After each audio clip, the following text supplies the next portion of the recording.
లేదనుకో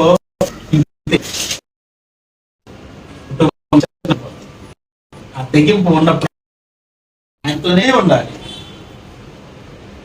నువ్వు చేసే ప్రార్థన, నీ యొక్క దేవుని సన్నిధిలో నువ్వు ఉండేటటువంటి స్థితి నీ కుటుంబాన్ని అందరినీ రక్షిస్తుంది. అది కోరుకోవాలి నువ్వు.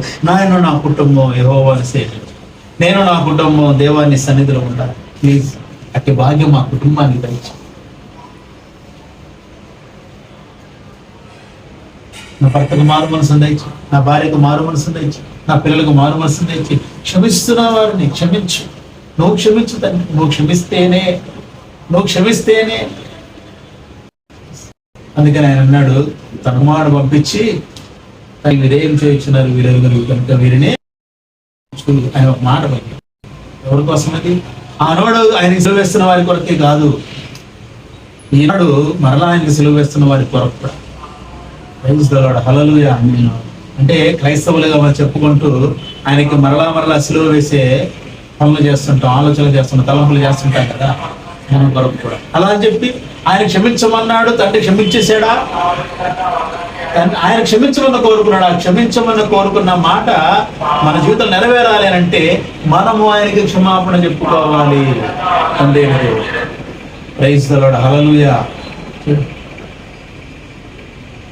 అంటే మనకు కావాల్సింది ఏంటి? దేవునితో సహవాసము. అందుకని ఇక్కడ ఏమన్నాడు?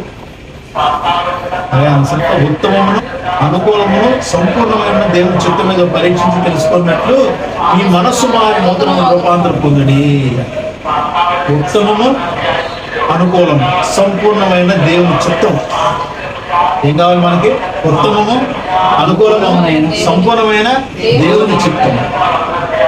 అదేదో పరీక్షించాలి, పరీక్షించి తెలుసుకోవాలి. మనం పరీక్షించి తెలుసుకోవాలంటే ముందు మన మనసు మారి నూతనం అవ్వాలి, అది రూపాంతరం పోవాలి. Praise the Lord. హల్లెలూయా. అప్పుడే బైబిల్లో ఉత్తమమైన అనుకూలమైన సంపూర్ణమైన దేవుని చిత్తం మనకు అర్థమైంది. అది అర్థం కాక బోలెడంత మంది తల జుట్టు పీక్కుంటారు. అది అర్థం కాదు. సరే, అర్థమయ్యేటప్పుడు అర్థమయ్యేలా ఇక్కడ చెబుదామన్నా అర్థమైనట్టు ఉంటుంది, కానీ అర్థం చేసుకునే స్థితిలో ఉంటాం మనం. అవునా? అర్థమయ్యేలా చెబుదాం అనుకుంటాం, కానీ అర్థమైనట్టు ఉంటుంది, కానీ తర్వాత మాత్రం ఏదైనా ప్రశ్న వస్తే ప్రశ్నార్థకంగా ఉంటుంది. మనసు ఏం అర్థం కాదు, ఎక్కడ విన్నట్టు ఉంది అనిపిస్తుంది. అంతే ఉంటుంది, అంతే ఉంటుంది కదా, అంతే ఉంటుంది. ఎక్కడో విన్నట్టుంది, ఇది ఎక్కడో విన్నాం ఈ మాట అదే అంటే గుర్తురాదు. మరి ఎలా? అలా అయితే ఎలా? మనసు మారి నూతనం అవటం వలన ఏమాలి? రూపాంతరం. Praise the Lord. హల్లెలూయా. రూపాంతరం యేసుక్రీస్తు ప్రభువు రూపాంతరం పొందాడు. ఎందుకు రూపాంతరం పొందాడు? ఆయన పడబోయే శ్రమల విషయంలో రూపాంతరం పొందాడు.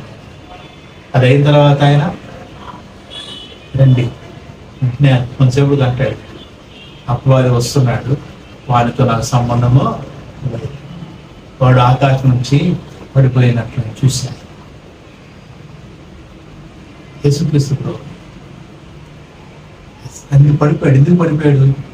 ఎప్పుడు పడిపోయాడు అంటే ఆయనకి దర్శనం. అది పడిపోయినట్టు. ఎప్పుడు పడిపోయాడు అంటే యేసుక్రీస్తు ప్రభువు వారి శిలువ మరణం పొందిన తర్వాత ఆయన చనిపోయినప్పుడు పడిపోయాడు.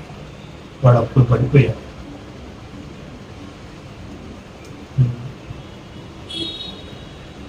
అంటే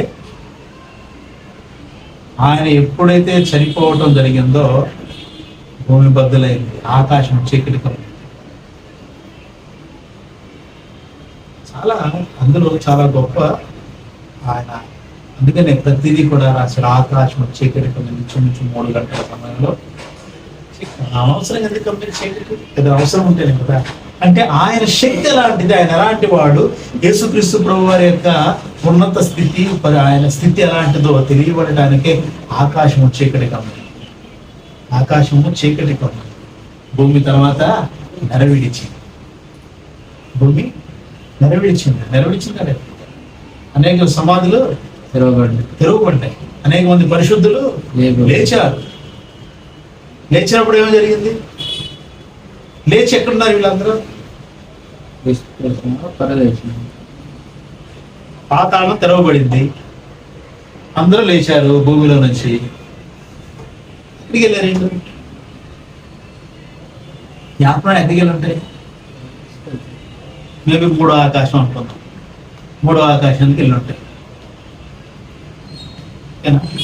ఆయన లేచిన తర్వాత వీళ్ళు అందరితో కూడా వీళ్ళు కనపడ్డారండి కొంతమంది. ఆయన లేచిన తర్వాత అక్కడ రాయబడి ఉంటుంది, అందరికీ కనపడ్డారు. అందులో అపోస్తలుడు లేరు. అపోస్తలుడైతే రాసేవాడు. ఆయన ఆయన లేచిన తర్వాత ఆ పరిశుద్ధులతో కూడా కలిసి ఆయన అందరికీ కనపడ్డాడు అని అంటుంది. వారందరితో కలిసి ఆయన రూపాంతరం ఎందుకు పొందాడు అంటే వచ్చేటటువంటి శ్రమల విషయంలో తప్పుకోవటానికి, వాటిని జయించటానికి, మరణాన్ని జయించటానికి, సమాధిని గెలవటానికి, తిరిగి మూడో దినాన లేవటానికి ఆయన రూపాంతరం. అందుకని పేతురు అపోస్తలుని చూసి పేతురు అంటాడు, ప్రభువా నీకు ఇష్టమైతే మీ ముగ్గురికి 3 పర్ణశాలలు ఇక్కడ కట్టేస్తాం. మోషేకి ఒకటి, ఏలియాకి ఒకటి, నీకు ఒకటి. మోషే ఏలియా ఎందుకు వచ్చి ఇద్దరు మాట్లాడారు అంటే వాళ్ళిద్దరు మోషే ఏలియా. మోషే ఏలియాని చూశారు వీళ్ళు. ఎలా అంటున్నాడు మోషే ఏలియా? ఆత్మలో పరిశుద్ధాత్మతో ఉన్నారా? అపోస్తలులు నింపబడ్డారు ఎప్పుడు వాళ్ళు?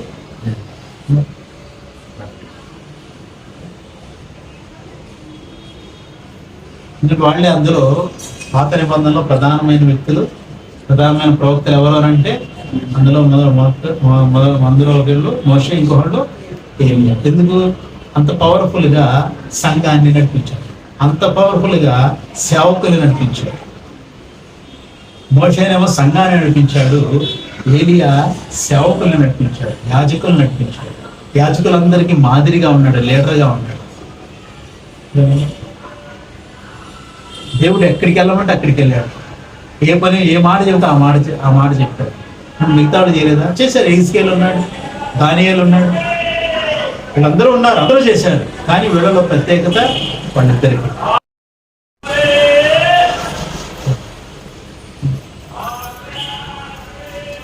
రూపాంతరం ఆయన పొందిన కారణము, రూపాంతరం